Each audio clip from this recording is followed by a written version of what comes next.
Welcome back. We're joined now by men's cross country and track and field head coach Rob Connor.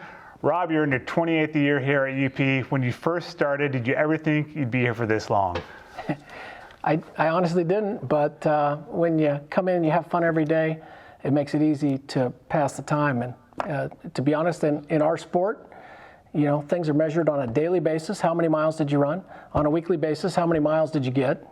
You know, on a monthly basis, what meet do we have coming up?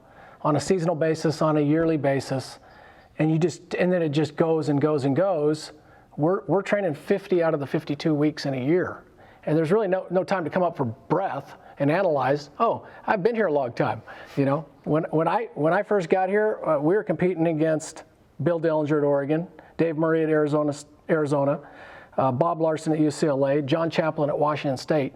Legendary coaches. You know, those guys have all retired. Now I'm one of the oldest guys, but I love it and would love to try and set the record here at UP of 52 years, but we'll see what happens. So in your time here, you've had a lot of success.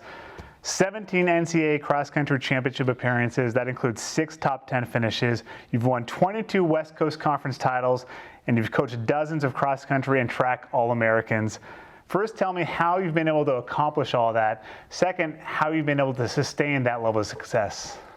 Well, I think it just comes back to the athletes, okay? When they see the best guy go to the national meet and get an All-American certificate, and he graduates, the next guy wants to do the same thing. And to be honest, when I first got here and our first All-American was Pete Julian in 1992, and I thought that was the greatest guy in pilot history, and we may never have another guy like that.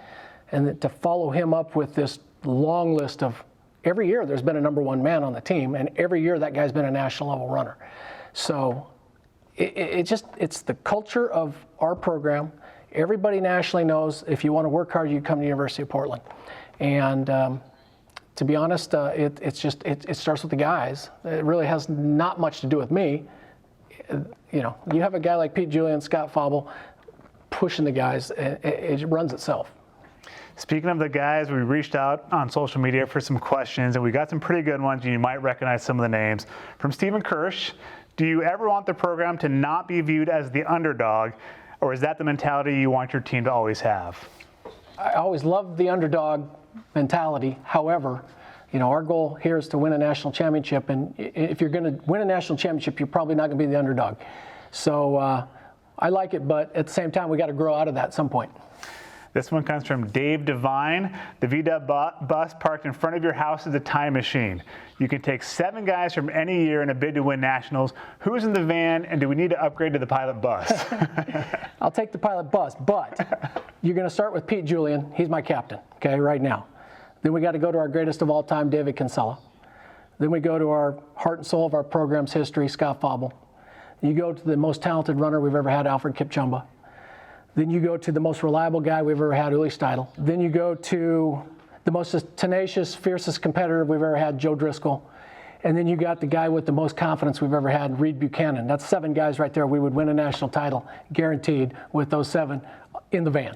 That is a we may not get there. line. We may not get there because the van would probably break down.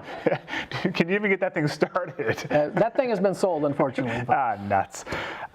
From King Phil Hall on Twitter, what is your favorite cross-country or track memory? Well, you got to go back to the greatest day in pilot history, fall of '93. Pilots were ranked 13th. Oregon was ranked 14th. We had never beaten Oregon in the program's history. We had a team meeting that week, and we said, guys, this is our opportunity to beat Oregon at their meet.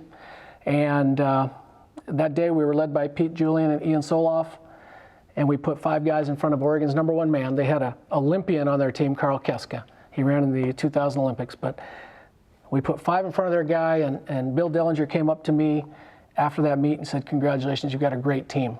And to have my personal coaching legend say that to me, you know, I went to the Bill Dillinger track camp when I was in high school, and I ran really hard that week trying to catch his attention, but he did not notice me. He noticed me in '93. I love it. For Mark Weber, when you ran at UP, what was your favorite workout?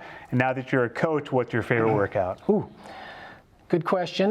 We've upgraded since '85, okay? You got to understand, we were 10th at regionals when I was on the team, and that was the best in school history at that time. typical workout for us was running a fartlek of 5 minutes, 4 minutes, 3 minutes, 2 minutes, 1 minute, 15 minutes worth of hard running. Nowadays, it would be not uncommon for our guys to run 10 times 1 mile, repeat. That's 50 minutes worth of hard running. To get the results we're getting, we have to try and out-train people. And that's what our guys are up for. You know, they come here because they want to train hard. This last one's for me and has nothing to do with running. Explain where your love of Portland wrestling comes from and who is your favorite Portland wrestler of all time. I had watched Portland wrestling ever since about 5th or 6th grade. Loved it every Saturday night at 11. My favorite of all time would be the King of the Coal Miners Glove match, Dutch Savage. And often went to the matches myself and just love it. And now, luckily, on YouTube, we can see some of those matches. I think my favorite is Billy Jack Haynes, King of the Full Nelson. Yes. All right, back to running. Last question. Big meet this weekend, the Nuttycombe Invitational up at Wisconsin. Year in and year out, it's one of the most prestigious events in the country. How is the team feeling and what are your expectations? Well, team's feeling great. They're very excited. Now, this is our first meet of the season, however, with our varsity runners. We're only running 4 meets this year, starting with this one. So we'll take our chances. I've been known to have an ace up my sleeve, and we've got one this time. The team is going to do very well. It's a guarantee. We're going to be up against 20 of the top 25 teams in the country. Okay, there's 35 teams in this race. Everybody gets to run 7. You take off and you go. And you know, for us to finish in the top 10 in that meet would be great. Right now, we're ranked 25 in the country. You know, it's about the worst ranking we've had in the last 20 years, I would say. But we haven't run our varsity yet. That's our B team is probably ranked 25 in the nation. So we're going to go kill it. We're going to have fun. Appreciate it, Rob Connor. Good luck this weekend and the rest of the season.